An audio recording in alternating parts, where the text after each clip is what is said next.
Hello అండి అందరికీ. SCO సమ్మిట్లో భారతదేశం ఒక కీలక నిర్ణయం తీసుకుంది. ఆ నిర్ణయం అనేది నిన్న బయటికి రాలేదు, కానీ ఇవాళ పేపర్లో ఆ న్యూస్ని కవర్ చేయడమే జరిగింది. ఆ నిర్ణయం ఏంటి అంటే, అజర్బైజాన్ అనే దేశం ఎస్సీఓ సమ్మిట్లో చేరడం కోసం అప్లికేషన్ పెట్టుకుందనమాట. రిక్వెస్ట్ చేసింది సభ్య దేశాలను, ఎస్సీఓ ఉన్న సభ్య దేశాలన్నింటినీ కూడా. అయితే దాన్ని మన భారతదేశం వీటో చేసినాయి. అన్ని దేశాలు అంగీకరించినాయి, కానీ మన భారతదేశం వీటో చేసింది అనమాట.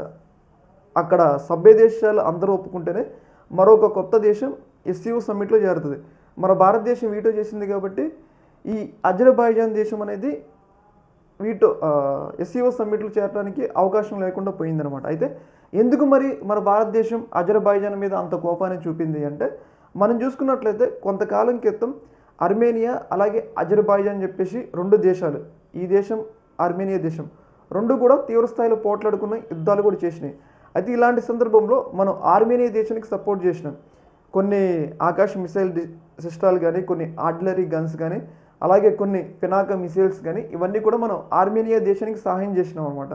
అయితే అలాంటి సందర్భంలో ఆర్మేనియా మనకి ఇచ్చిన రిక్వెస్ట్ మేరకు, అంటే ఆర్మేనియా మనతో నిలబడ్డది కాబట్టి అందుకోసం అని చెప్పేసి అజర్బైజాన్కి వ్యతిరేకంగా మన భారతదేశం వీటో పవర్ ఉపయోగించి ఆర్మేనియాని ఎస్సీఓ సమ్మిట్లో చేరకుండా చేసింది అని చెప్పేసి మనకైతే అర్థమవుతుంది. అంటే దీన్ని బట్టి ఏంటి అంటే, ఒక డిప్లొమసీ, మా దగ్గర ఆయుధాలు ఉంటే మీకు భవిష్యత్తులో ఇలాంటి ఇబ్బందులు రాకుండా మేము నిలబడతాం అని చెప్పేసి ఆర్మేనియా దేశానికి భారతదేశం ఒక రకమైన ఇండికేషన్ ఇచ్చింది. అంటే మరిన్ని దేశాలు మన దగ్గర ఆయుధాలు కొనాలి అనే ఉద్దేశంతో ఈ యొక్క వీటో పవర్ని మన భారతదేశం ఉపయోగించిందని చెప్పేసి మనకైతే అర్థమవుతుంది అనమాట.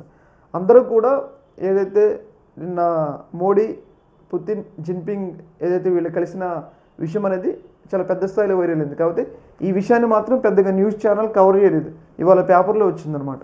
ఒక రకంగా మన భారతదేశం ఆర్మేనియాకి ఒక పెద్ద షాక్ ఇచ్చిందని మనం చెప్పుకోవాలి. ఈ యొక్క అంశంలో మీ యొక్క అభిప్రాయాన్ని కింద కామెంట్లో తెలియజేయండి.